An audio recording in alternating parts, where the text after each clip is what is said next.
Welcome everybody to the first ever JV Outdoors campfire story. Oh, you hear that coffee? Oh yeah. That's the good stuff right there.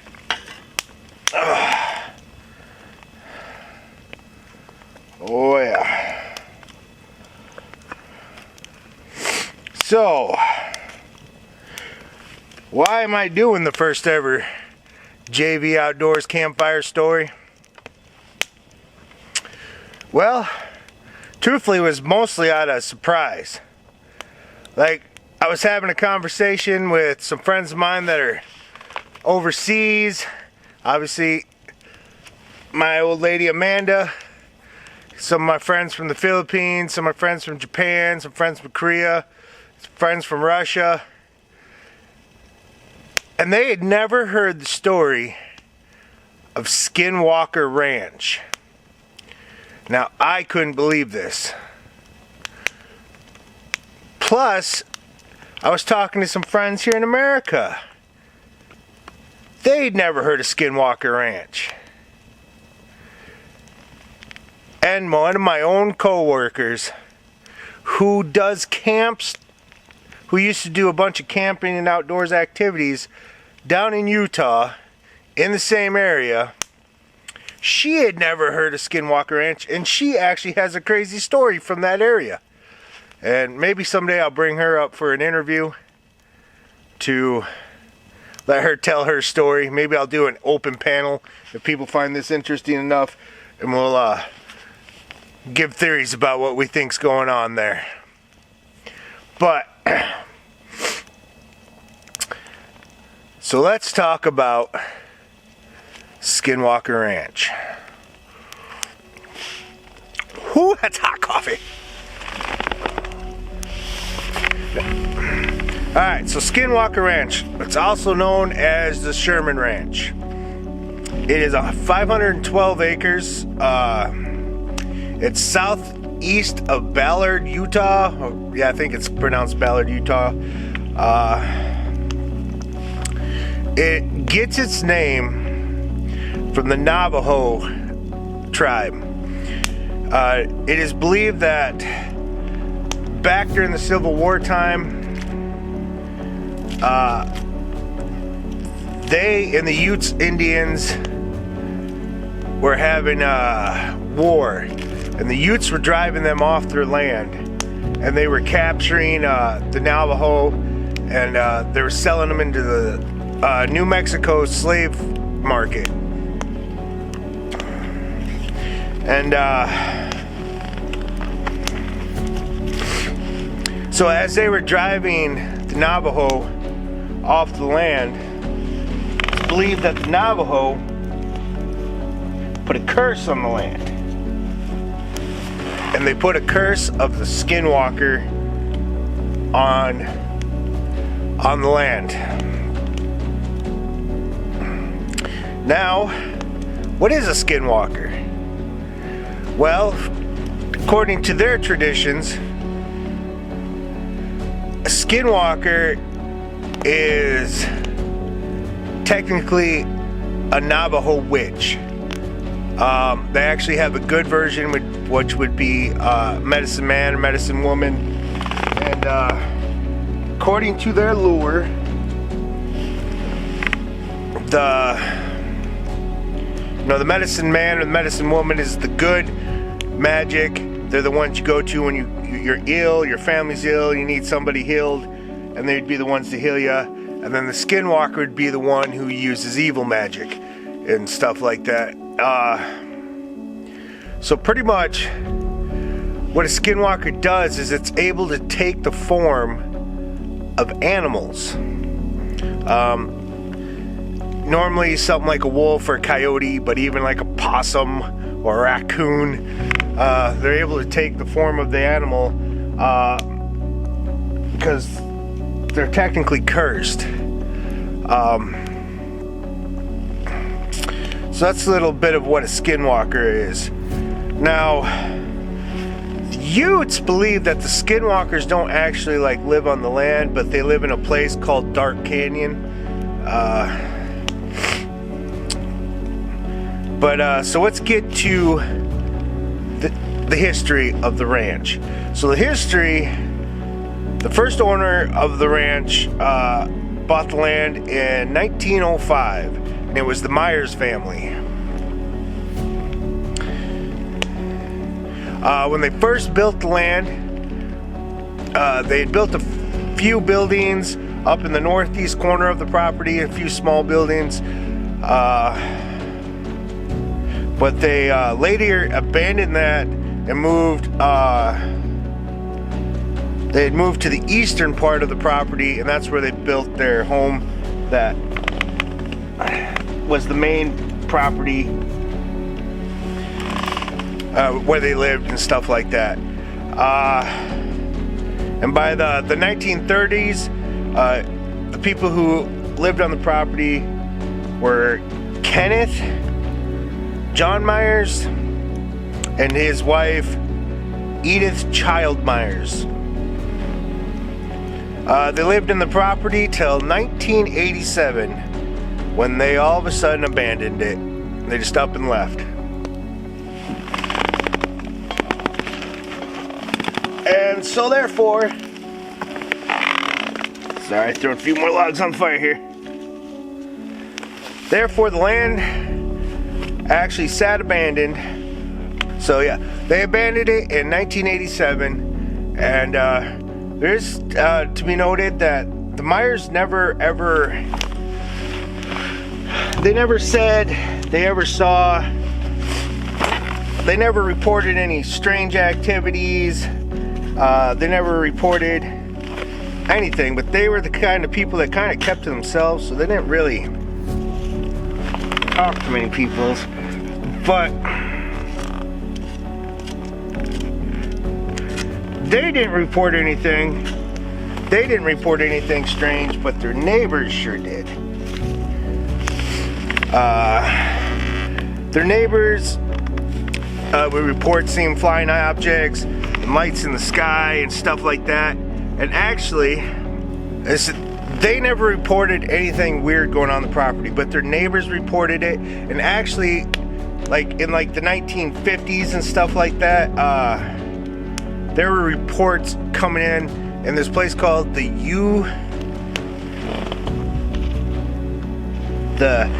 Uinta, I hope I'm saying that right, Uinta Basin. And it would come from people out there camping and stuff like. They would report seeing strange lights in the sky, stuff like that. And there's actually mentions of seeing objects in the sky and stuff like that all the way back to the late 1700s, when the Spanish explorers were going through the land, and they mentioned seeing lights in the sky and objects in the sky around their campfires and stuff like that.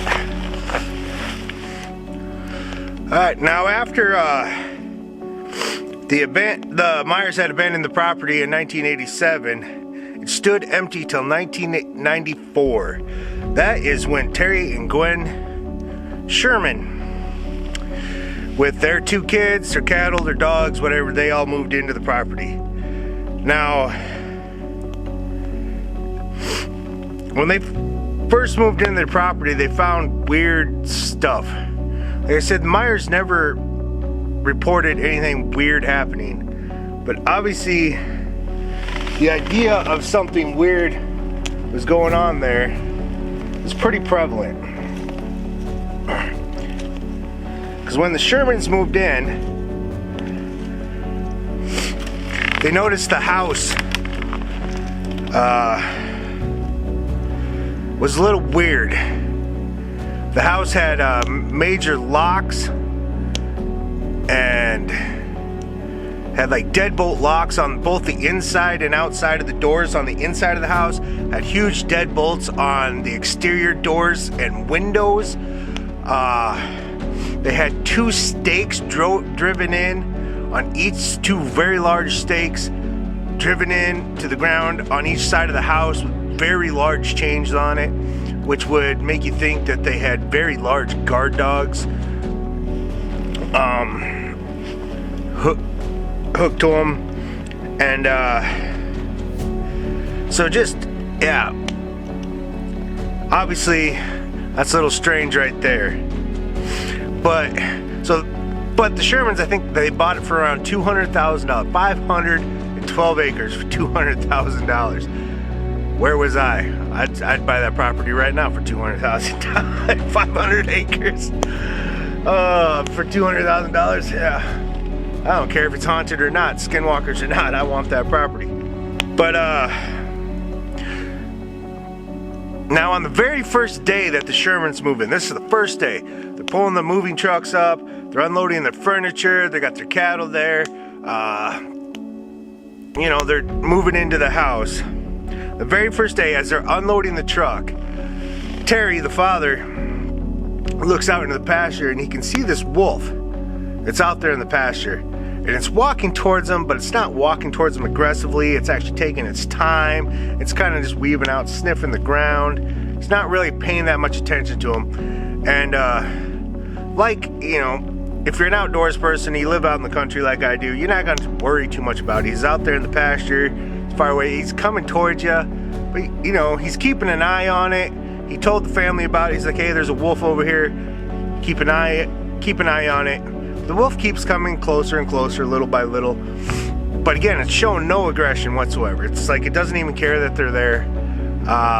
But Terry did say, and if you know me, or if you're out from the country, you know how fences work. You know, if you put up fences, either to keep cattle in, keep cattle out, you fence off your property. You know, you got your fence posts, and either you run, and the fence posts are about 6 feet apart when you put your fence posts up. Usually about 6 feet apart, and then you run your barbed wire or whatever down the fence post, and either you'll have 4 to 6 strains of barbed wire, all depending on where you live. In Texas, I've seen up to 8 strains because they got them wild hogs, and you know, they're trying to keep the wild hogs out. But I don't care how many things of barbed wire you put up, trying to keep wild hogs out, well, you know how well that works.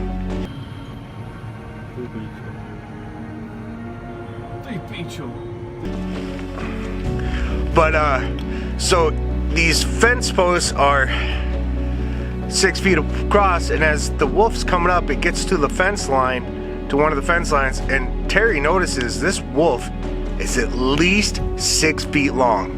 It's a very large wolf,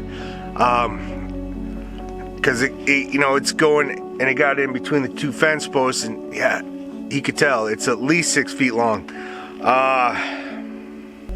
But it keeps coming up towards the house again. It's showing no aggression, so they're not afraid of it. And Terry actually has his .357 on his holster again, so he's not too worried about it. But as I said, they're keeping their eye on it. Well, the wolf actually comes up, and it gets in, I don't know, 20 yards or so, 10 yards of them. And it's actually just stands there and it kind of looks at them.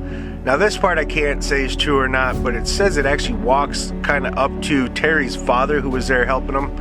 And Terry, and again, it's showing no aggression. It's actually, they say it's wagging its tail like a, you know, your pet dog. But they say, again, I don't know how much take stock in this. They say the father was able to reach out and just pet it. And again, then the wolf just kind of walks away. And as it's walking away, though, it walks by the cattle gates. And in the corral, they have, you know, they have the square corral gates. And there's a calf. It's got its head through one of the square corral gates. And all of a sudden, the wolf just grabs the calf by the head and starts to try to pull it through the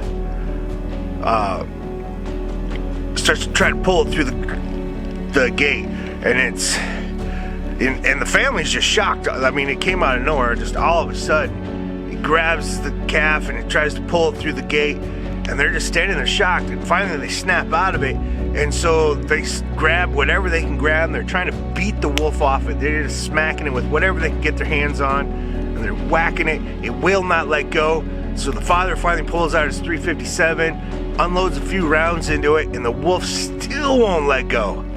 And so he finally fires one last shot in it. The wolf lets go and then trots off. Doesn't even act like it's injured. Nothing. He just gave up and walked away. They said they couldn't even find blood. And if y'all know what a .357 mag is, you shoot something point blank with a .357 mag, it shouldn't be able to walk away, especially if you fire a few rounds into it. But it just walks away and it goes off into the trees. And so the father and his son, they decide, well, the father and the son, they decide, well, we just can't let this wolf walk around. If it's attacking our cattle when they're out in pasture and stuff like that, it's obviously gonna still attack. So we need to go hunt it down and kill it. So they go get their high-powered rifles, and they go to track the wolf. It's a big wolf. It's leaving big paw prints. It's easy to track. He goes off into the trees, and he gets into this like swampy area. It's even easier. I mean, it's a swampy area. Tracks are easy to follow in mud. And they're following the tracks, and they get about a mile away into this swampy area into the woods, and the tracks just disappear. Gone. They can't find the tracks anywhere. They have no idea where this wolf went. Now, that's just their first day. Things only just keep getting weirder and stranger from there. But a few weeks later, the wife, Gwen, said she was driving, and she's in her car, and she saw a wolf that was so big that when it's on all fours, the back of its back was level with the top of her window in her car.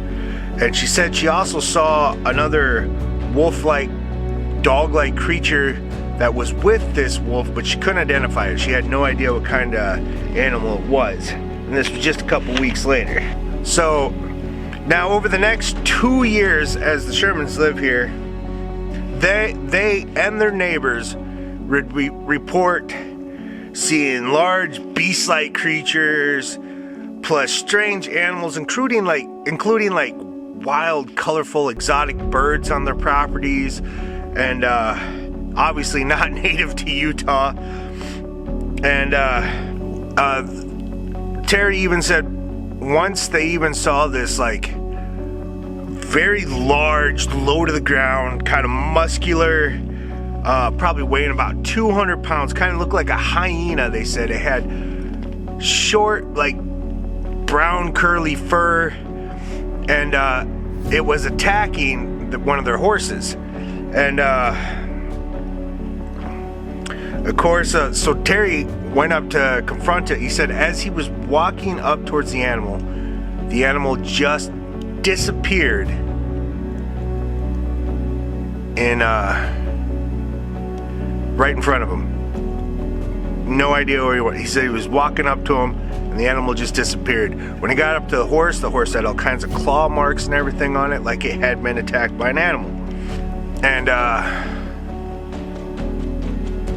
the neighbor also stated that a couple months later that he saw like a same type of creature running across his property out in the pasture. Now, also, as all these strange animals or sightings are going on and all that stuff, they're also seeing lights in the skies at night. They're like blue lights and stuff like that. And at one point in time, they said there was like over a dozen of these lights in the sky. And on 7 of these occasions when they saw these lights, they had 7 of their prize cattle either disappear or found dead. 4 of them disappeared, never to be seen again. 3 of them were found dead, and the only injuries they would find is like a hole in their left eye and holes in their rectum. So he says rectum damn near killed him. But they said they would never find blood, and they would only kind of sort of smell this chemical smell when they would get to them.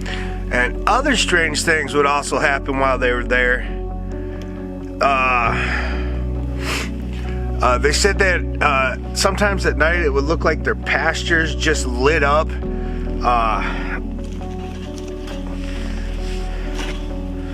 They said it sounds like they would hear like loud machinery, but it sounded like it was coming from under the ground. It sounded like loud machinery just doing some kind of work underground. Items would go missing and just reappear. Like the wife said, one time she went to go put groceries. She like went grocery shopping. She came back. She put all the groceries away and went to go do something else. And when she came back in the kitchen, all the groceries had been put back in the bags and set back up on the counter like she had never put them away. And she could not rationalize this, so she just kind of had to like tell herself, I must have put them away. I don't remember doing it. But yeah, stuff like that would happen. Just stuff would disappear and reappear, and nobody can explain why this phenomenon was happening.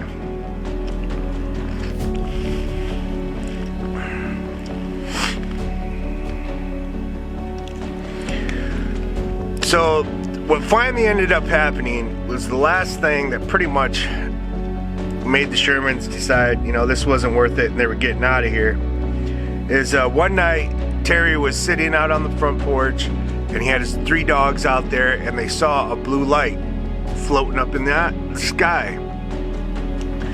But it was like kind of low hanging, so Terry told his dogs to sick it, and the dogs chased it, and the blue light actually left and went over into this like brushy area, and the dogs chased after it. And then all of a sudden Terry just heard like yelp, like a really loud yelp.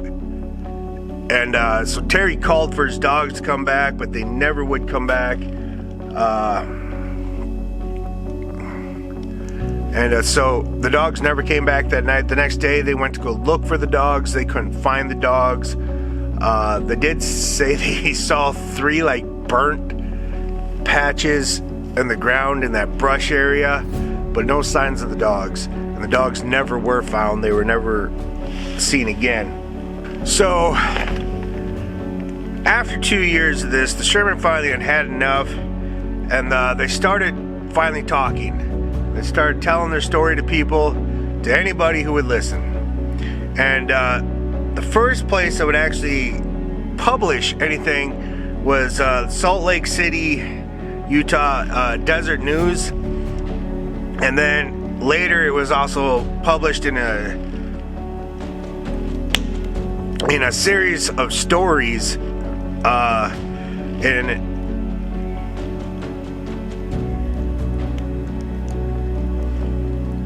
there's a raccoon having a bad day somewhere off to the side.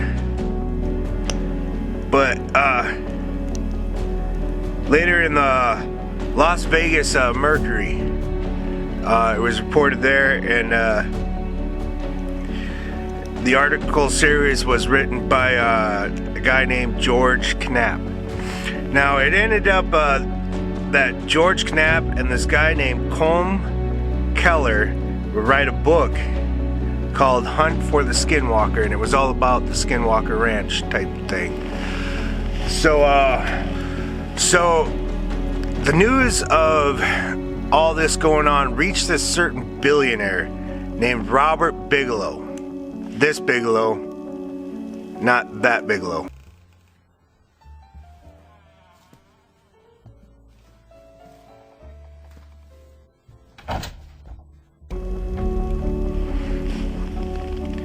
And he offered to buy the property from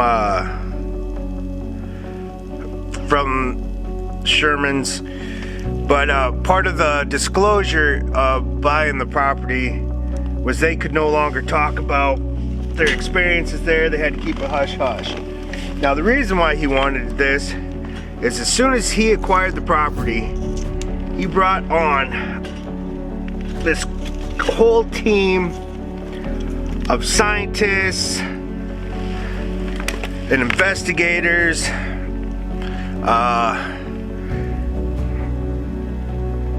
and they were this whole team of like PhD and investigators and scientists and a security team, and he brought them all in. And for the next 10 years, this organization called NIDS, which stands for the National Institute for Discovery Science.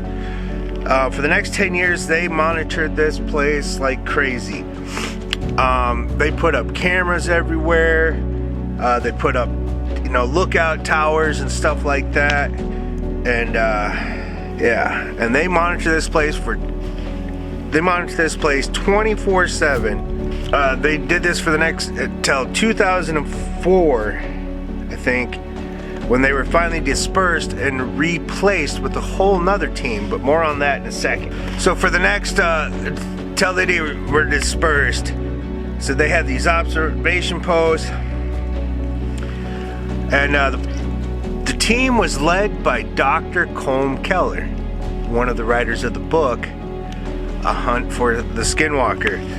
And the scientists said they witnessed a lot of flying objects. They even said they noticed these portals that would open up, and it looked like creatures would come crawling out of the portals. Like these big, massive creatures, probably like wolf-like, would come crawling out of the portals into our land, onto the land, and just go running off into the woods and stuff like that.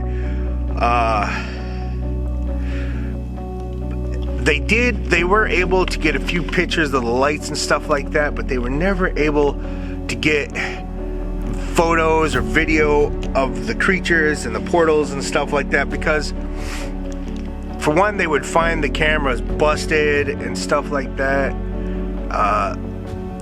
and they were just never able to get any footage of it. And but they all had the eyewitness accounts of what was going on. And of course, back then, he said, again, this was the 90s, early 2000s. They didn't have like what we have now, where we can just whip out our phone and start recording on an instant. Back then, everything had, if you were gonna whip out a camera, it was a big old video camera.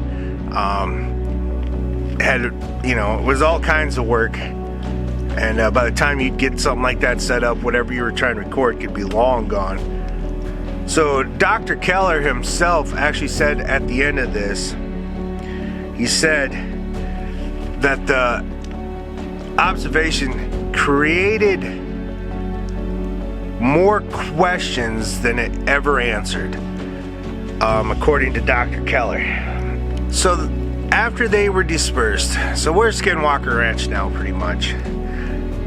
Well, after they were dispersed, Bigelow quickly replaced them with a new group called Brass, and it's BR, or not Bass, like bass or bass, whatever you want to say, but it's BAASS, and it stood for Bigelow Aerospace Advanced Space Studies. And it actually, they got government funding from 2007 to 2012 from a government agency called ATIP, and ATIP stands for Advanced Aviation Threat Identification Program.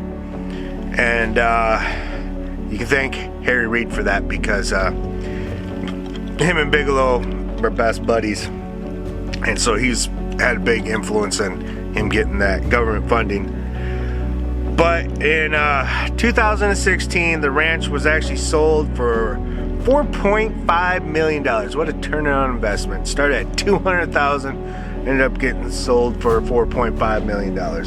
Boy, I wish I would have bought that place. I was alive back then.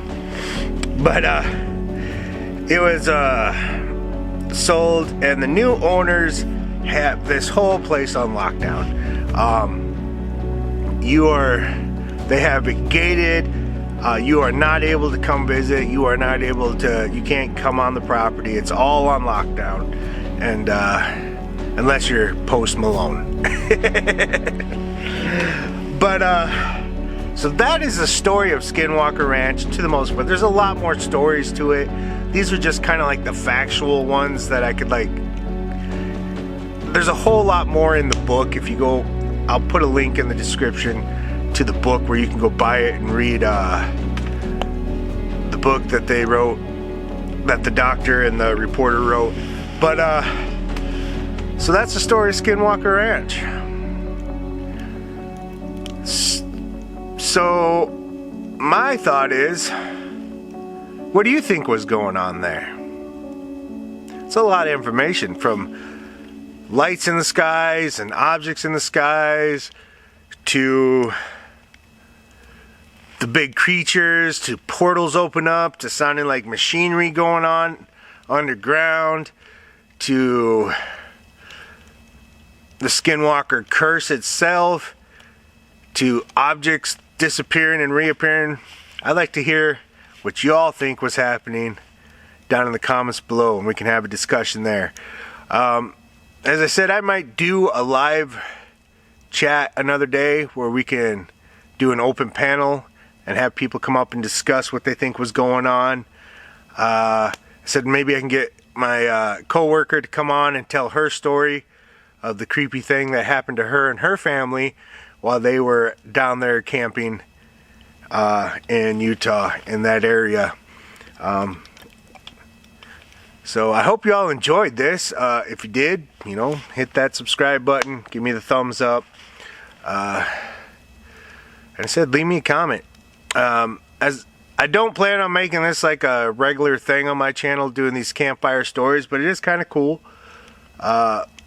If you have any ideas of something else you'd like me to research and do a campfire story with,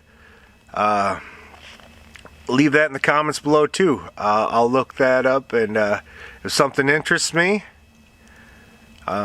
we might do another one of these. But other than that, that's it.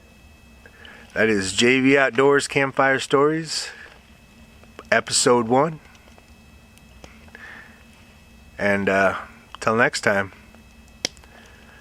never forget Genesis 9:3, and I'll see y'all later.